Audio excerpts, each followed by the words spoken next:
Hay relations que no se rompen de golpe, sino que se disgustan en silencio. No terminan por una gran pelea, sino por pequeñas renuncias diarias, a lo que sientes, a lo que piensas, a lo que veas. Y llega un punto en el que es necesario hacerse una pregunta honesta. Yo aquí me sumo o me apoga. El amor no debería sentirse como una carga constante, ni como una herida que nunca cicatriza.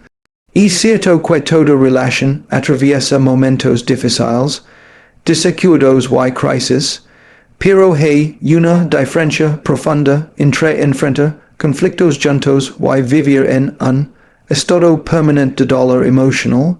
Cuando el sufrimiento se vuelve cotidiano, cuando la tristeza, la ansiedad o la frustración son más frecuentes que la calma y la alegría, ya no se trata de una etapa pasajera, sino de una señal clara de que algo esencial está fallando. Muchas personas confunden el amor con la resistencia. Creen que amor es aguanta, soporta, sacrificar sin límites. Aprenden a justificar, a lo que les duele con frases como todas las relaciones son así, o nadie es perfecto. Poco a poco normalizan el malestar, minimizan sus propias emociones y se convencen de que siente. El dolor es parte inevitable del vínculo. Sin embargo, cuando el amor duele de forma constante, deja de ser un espacio de crecimiento, y se convierte en un lugar de desgaste emocional. Vivir en una relación que lastima de manera continua afecta profundamente la autoestima. Empiezas a dudar de tu valor, a preguntarte si estás exagerando, si mereces algo mejor o si simplemente debes acostumbrar. El culpo y la mente reaccionan. Apes el cansancio emocional, la inseguridad, el miedo a decir lo que sientes. Y no te expresas con libertad, caminas con cuidado, mides tus palabras para evitar conflictos. El amor que debería ser refugio se transforma en una fuente de tensión constante. No se trata de huir ante el primer problema ni de idealizar relaciones perfectas. El punto es reconocer cuando el dolor deja de ser ocasional y se convierte en un patrón.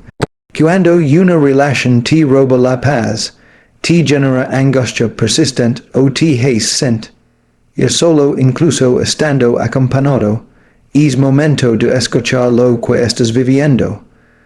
Ignora es mails, no lo hace desaparecer, solo lo profundiza con el tiempo. El amazono no te rompe por dentro. Puede confrontarte, hacer reflexión o crecer, pero nunca debería destruir tu equilibrio emocional. Amor no es perder, ni vivir en estado de alerta, ni justificar heridas que se repiten una y otra vez. Cuando el dolor es constante, no estás viviendo una relación, estás sobreviviendo dentro de ella. Y sobrevivir no es lo mismo que amar. La dignidad personal es el límite más importante dentro de cualquier relación. Porque define de donde estás dispuesto a permitir que el otro te trate y cómo te tratas a ti mismo. Cuando el amor es auténtico, no te exige que te humilles, que te anules o que renuncies a tu valor para sostener el vínculo. Sin embargo, muchas personas empiezan a ceder pequeños espacios de respeto creyendo que es temporal, que es parte del amor, o que es el precio, que hay que pagar para no perder a alguien. Al principio, estas renuncias parecen insignificantes. Calas para evitar discusiones, justificas palabras hirientes, toleras actitudes que te incomodan. Te dices que no es tan grave, que el otro tuvo un mal día, que tú puedes adaptarte. Pero cada vez que te silencias, algo dentro de ti se apaga. La dignidad no se pierde de golpe, si erosiona lentamente, cuando aceptas lo que va en contra de tu bienestar emocional. Cuando una relación cruza el límite del respeto, empiezas a vivir desde la inseguridad. Dudas de tus emociones, de tus decisiones, incluso de tu percepción de la realidad. Te preguntas si estás exagerando o si realmente mereces algo mejor. Este deterioro interno no siempre es visible desde afuera, pero por dentro se manifiesta como culpa, miedo y una sensación constante de no ser suficiente. El amor que debería fortalecer termina debilitando. La dignidad no es orgullo ni rigidez, es amor propio en quien. Es saber decir no, expresar lo que sientes y establecer límites claros sin sentir culpa. Una relación sana no te castiga por tener límites, los respeta. Cuando el otro invalida tus emociones, te ridiculiza, te controla o te hace sentir menos, no es una prueba de amor, es una señal de alerta. Nadie que te ame de verdad necesita disminuir para sentirse mejor. Acepta una relación donde la dignidad se negocia es aceptar una versión reducida de ti mismo. Con el tiempo, puedes olvidar quien eras antes, que sanabas, que te hace sentir vivo. Recuperar la dignidad implica valencia, porque muchas veces significa incomodar al otro o incluso alejar. Pero sostener una relación a costa de tu respeto personal es un precio demasiado alto. El amor no debería pedir que te traiciones para cuidarse. Amor es compartir desde la igualdad, desde el reconocimiento mutuo, desde el respeto profundo. Cuando una relación te obliga a elegir entre estar con alguien o respetar a ti mismo, esa relación ya ha perdido su sentido, porque sin dignidad no hay amor, solo dependencia emocional. No se puede amar desde el miedo, porque el miedo distorsiona la elección y convierte la relación en un mecanismo de supervivencia emocional. Cuando una persona se queda por temor, ya no permanece por deseo, afinidad o proyecto compartido, sino por la angustia que le provoca imaginar la pérdida. Miedo a la soledad, a empezar de nuevo, a equivocarse, a no encontrar a alguien más. Es miedo va ocupando el lugar del amor y, sin que te des cuenta, comienzas a conformarte con menos de lo que necesitas. Muchas personas confunden estabilidad con seguridad emocional, cuando en realidad solo están aferradas a lo conocido. Prefieren una relación que dure antes que el vacío de lo desconocido. El miedo sucederá que es mejor aguantar que arriesgarse, que es más prudente cuidarse que enfrentar la incertidumbre. Pero vivir desde el miedo no es vivir, es limitarse. En ese estado no eliges libremente reacciones. Cada decisión está condicionada por el temor a perder, no por el deseo de compartir. Cuando el miedo gobierna la relación, aparece la dependencia emocional. Empiezas a tolerar actitudes que antes no aceptarías, reduces tus expectativas y justificas comportamientos que te lastiman. No dices lo que sientes por temor a que el otro se vea. No pides lo que necesitas por miedo a molestar. Poco a poco, tu voz se apaga y tu identidad se diluye. El amor, que debería expandir, termina encogiendo. El miedo también idealiza el pasado y exagera el futuro.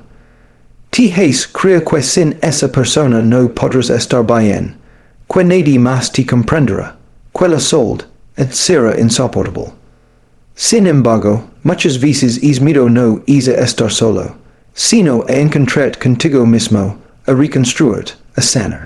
Estar solo puede doler, pero quedas en una relación que te apaga por miedo es una forma lenta de perder.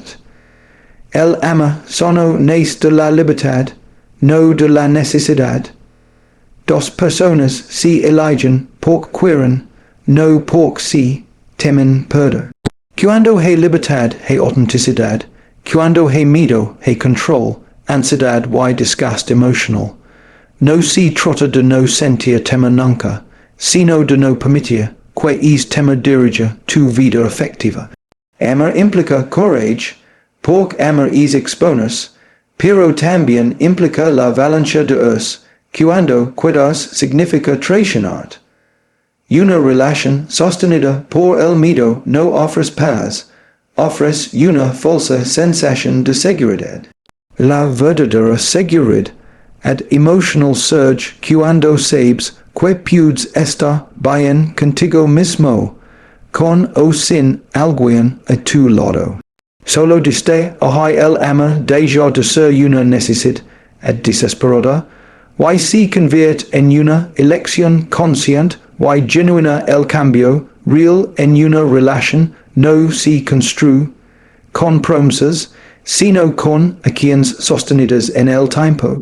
Muchas personas permanecen en vínculos que los lastiman porque se aferran a la esperanza de que el otro va a cambiar, de que esta vez será diferente. Esa esperanza suele alimentarse de palabras bien dichas, disculpas emotivas y promesas repetidas que generan alivio momentáneo, pero que no se traducen en transformaciones reales.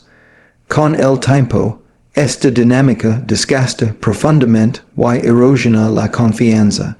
Cuando alguien promete cambiar pero repite los mismos comportamientos, el mensaje que transmite no es falta de capacidad, sino falta de voluntad. Cambiar implica asumir responsabilidad, incomodarse, revisar actitudes y sostener un esfuerzo constante. No basta con reconocer el error o pedir perdón. El verdadero cambio se refleja en decisiones concretas y coherentes. Las palabras pueden emocionar, pero solo los hechos generan seguridad emocional.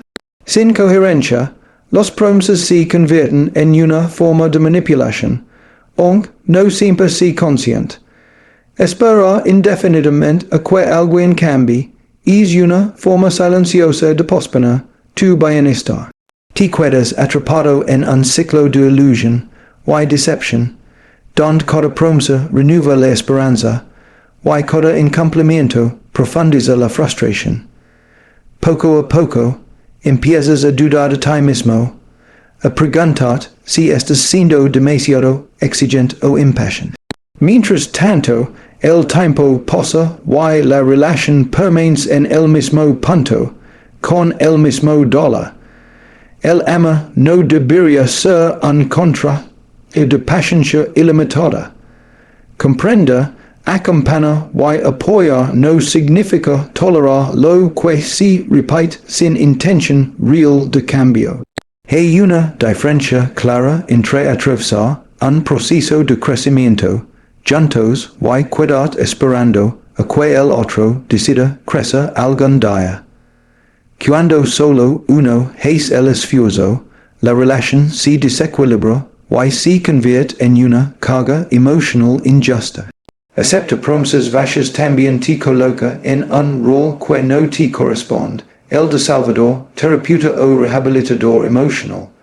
Amor no es rescatar ni corregir al otro, es compartir desde la responsabilidad mutua. Cada persona es dueña de su propio proceso, y nadie cambia por presión externa, si no existe un compromiso interno genuino.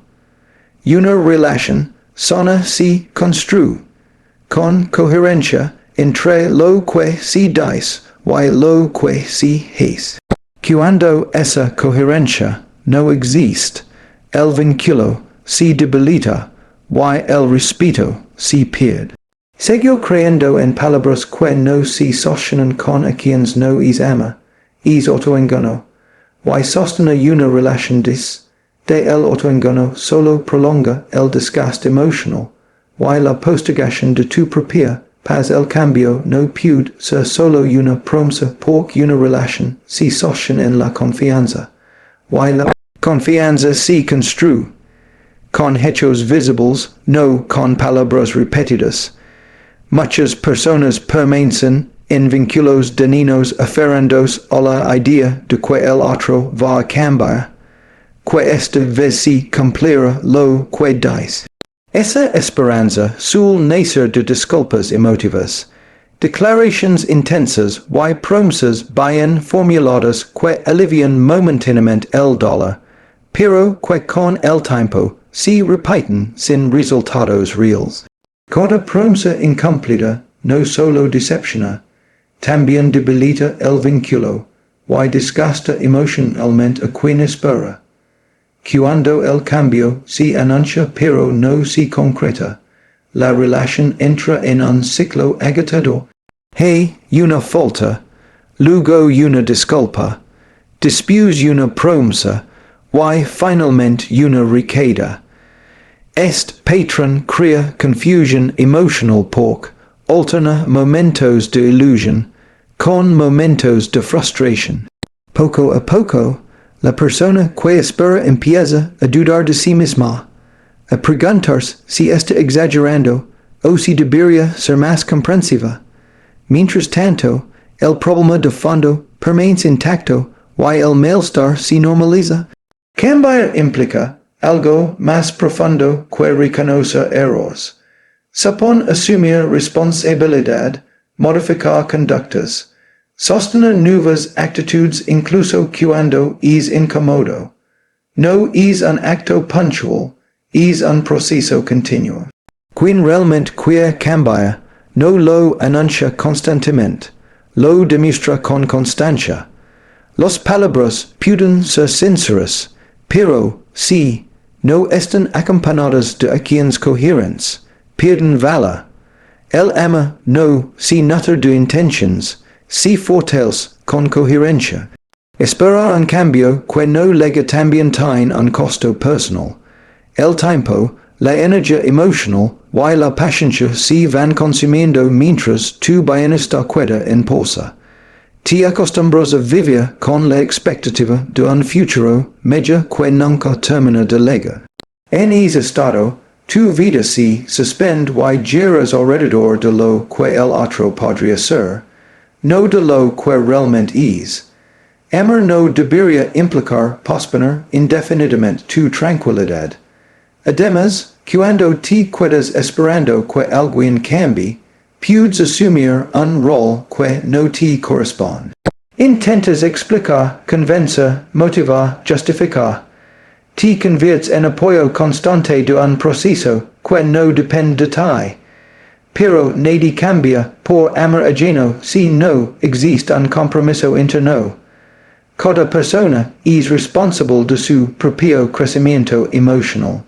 Una relación equilibrada se basa en la correspondencia, en el esfuerzo mutuo, y en la coherencia entre lo que se dice y lo que se hace. Cuando esa coherencia no existe, las promesas se vacían de sentido, y el respeto se erosiona lentamente. Seguir creyendo en palabras que no se traducen en acciones no es un acto de amor. Es una forma de negación que prolonga el desgaste emocional y la distancia con tu propia paz. Soltar una relación no es un acto de debilidad, aunque muchas veces se vive así. Al contrario, implica una enorme dosis de valor, porque supone aceptar una pérdida, enfrenta el vacío y renuncia a lo conocido, incluso cuando lo conocido duele. Muchas personas permanecen en relaciones que los lastiman porque les parece más aterrador que cuidar. Se aferran a la idea de que resistir es amar, cuando en realidad solo están posponiendo una decisión que ya saben necesaria. Dejar no significa que el amor no haya existido, ni que todo haya sido en vano. Significa reconocer que algo ya no funciona y que insiste solo profund es el desgaste emocional. Hay relaciones que cumplen un ciclo, enseñan, transforman y luego terminan. Aferras a lo que fue, ignorando lo que es, genera sufrimiento. Aceptar el final requiere honestidad contigo mismo, y la capacidad de escuchar lo que tú males, dar vindición, do desde tiempo. Soltar también implica romper con la culpa. Muchas personas se sienten responsables por abandonar, como si elegir su bienestar fuera un acto egoísta. Han aprendido a priorizar al otro, a sostener la relación a cualquier costo, incluso cuando es costo y su salud emocional. Sin embargo, cuidar de ti no es traicionar a nadie.